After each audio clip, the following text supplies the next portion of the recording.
Senator Anting.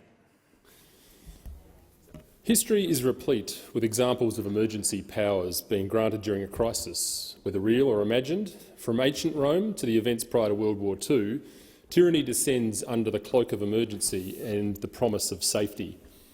Well, history is repeating itself all over the Western world.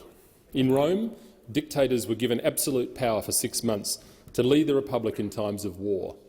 This worked at first, but eventually led to certain dictator generals taking absolute control and rewriting Roman laws and the constitution to entrench their power.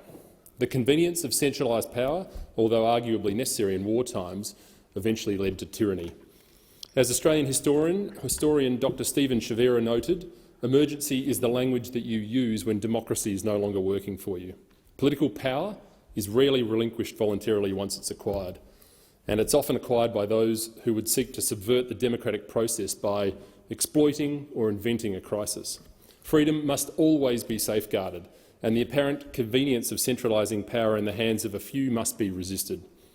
There may be circumstances, such as wartime, in which emergency powers are necessary for a limited time, as the purpose of emergency powers is to suspend the regular democratic process so the nation can efficiently deal with the threat at hand.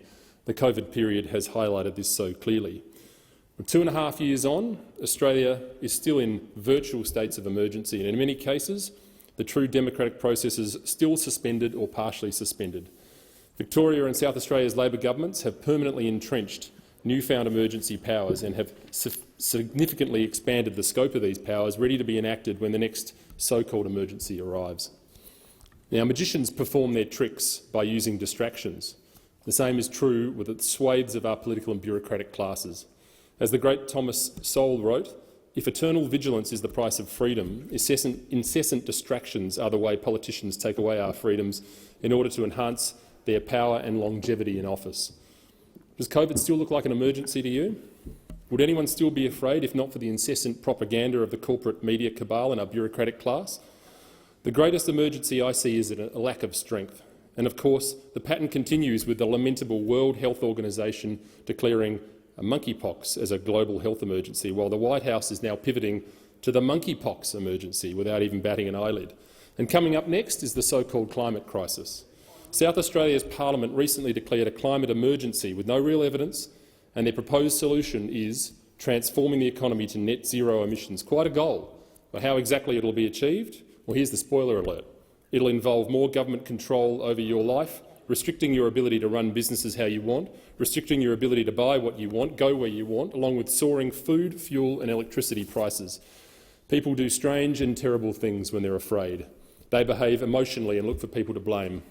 Those who want rational debate and value freedom over the promise of safety are now labelled as threats to the public. We saw this with people who refused COVID mRNA injections. They were called anti-vaxxers, conspiracy theorists, just for wanting transparency and not wanting to be locked in their homes.